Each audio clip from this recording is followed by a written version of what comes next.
Graça e paz, Pastor Davi, graça e paz aos nossos queridos e amados ouvintes. Com muito prazer e muita satisfação, vamos trazer aqui uma reflexão com base nas Sagradas Escrituras mais uma vez. Eu lhe convido a irmos lá para a carta do apóstolo Paulo a Tito, e nós vamos ler lá no capítulo 2, apenas alguns versículos a partir do versículo 11, que diz assim: Porque a graça de Deus se há manifestado trazendo salvação a todos os homens, ensinando-nos que, renunciando à impiedade e às concupiscências mundanas, vivamos neste presente século, sóbria, justa e piamente, aguardando a bem-aventurada esperança e o aparecimento da glória do grande Deus, o nosso Senhor Jesus Cristo. O teólogo R.C. Sproul disse certa vez, num sentido, a grande calamidade da qual somos salvos é Deus mesmo. Ou seja, somos salvos de ter de encará-lo em sua ira no dia do juízo. Deus é, ao mesmo tempo, o Salvador e aquele de quem somos salvos. Todos nós, seres humanos, nascemos no estado de condenação. Nós já nascemos em condenação eterna por causa da queda dos nossos pais, Adão e Eva. Portanto, nós nascemos já debaixo da ira de Deus. Por causa do pecado, Deus então manifesta a sua ira sobre nós. E é muito interessante a gente entender que ao longo das Escrituras, esse é um assunto que permeia todas as páginas da Bíblia. Nós estamos no estado de queda, nós estamos no estado de condenação, o homem nasce pecador, o homem nasce debaixo da ira de Deus. E, portanto, é necessário que ele seja salvo. E aí a gente pergunta, salvo de quê? Salvo para quê? E qual o propósito, então, dessa salvação? Nós precisamos ser salvos desse estado de condenação no qual nós estamos. Nós precisamos ser salvos, na verdade, da ira de Deus. Como diz Sproul, nós somos salvos não somente por Deus, mas nós somos salvos também da ira de Deus. A ira eterna de Deus que será derramada sobre os ímpios. Mas é muito interessante a gente perceber, então, para a gente entender melhor como se manifesta essa salvação, a gente considerar as palavras do apóstolo Paulo. O maravilhoso é a gente saber que, apesar do nosso estado de condenação, Deus provê um escape. Deus tem a sua maneira de salvar. Não é o homem que decide como ele vai ser salvo. Não é o homem que diz como essa salvação vai se manifestar. Não há nele, na verdade, nenhuma condição ou potencialidade para resolver esse problema. Mas Deus resolveu, Deus se manifestou de forma gloriosa. E o apóstolo Paulo aqui, então, nos descreve muito sobre essa salvação. Escrevendo a Tito, no capítulo 2, depois de fazer uma série de orientações para diversas classes de pessoas, agora Paulo coloca então sobre essa salvação que se manifestou, alcançando todos os homens. Então eu queria, com base nesses 3 versículos, destacar 3 verdades sobre essa salvação. Em primeiro lugar, essa salvação é manifestação da graça de Deus, como ele diz no versículo 11. A graça de Deus se há manifestado. Portanto, Deus resolve salvar não porque nós merecemos.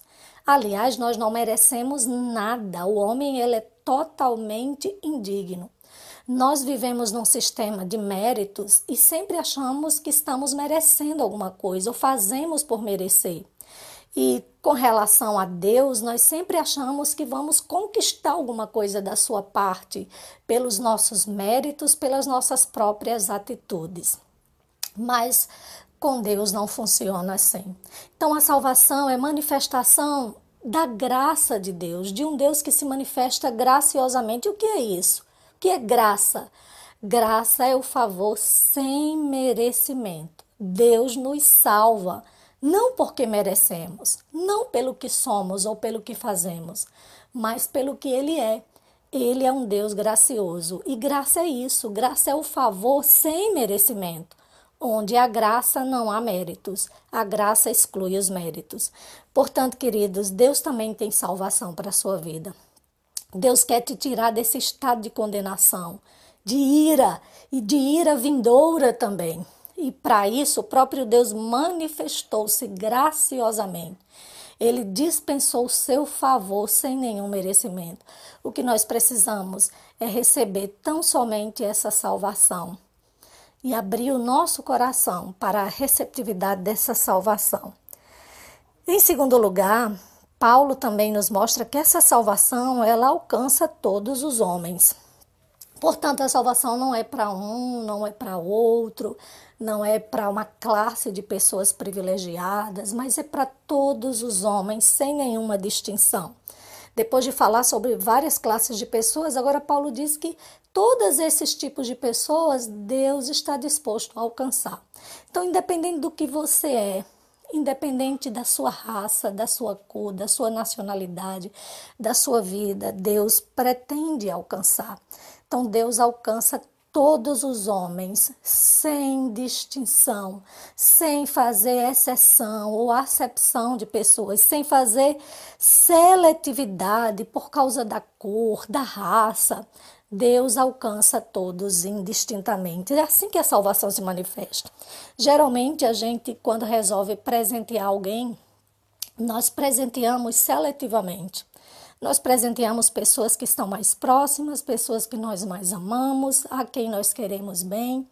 Dificilmente a gente presenteia pessoas sem fazer esse tipo de balanço, não é? Nós geralmente presenteamos quem mais nos convém, mas com Deus não é assim. Deus não tem essa seletividade. A salvação pretende alcançar todos os homens, indistintamente. E aí, no versículo 13, eu quero destacar para que também nós somos salvos, né? A salvação se manifesta para que nós aguardemos uma realidade maior. É claro que a salvação ela já se manifesta no presente, nos transformando. No versículo 12 nós podemos ver isso, porque a salvação ela nos alcança para um propósito já presente também. A salvação nos transforma, nos muda, nos modela, nos faz novas criaturas. E aí nós temos o propósito da salvação já no presente. Mas nós temos a salvação também se manifestando com um propósito futuro, para nós vivermos eternamente com Cristo. Então, esta salvação que nos faz aguardar o aparecimento de Cristo. Nós somos salvos para viver para Ele no presente momento, de forma gloriosa, de forma santa, mas nós somos salvos também para aguardar sua vinda, esperarmos um futuro melhor, esperarmos um momento melhor.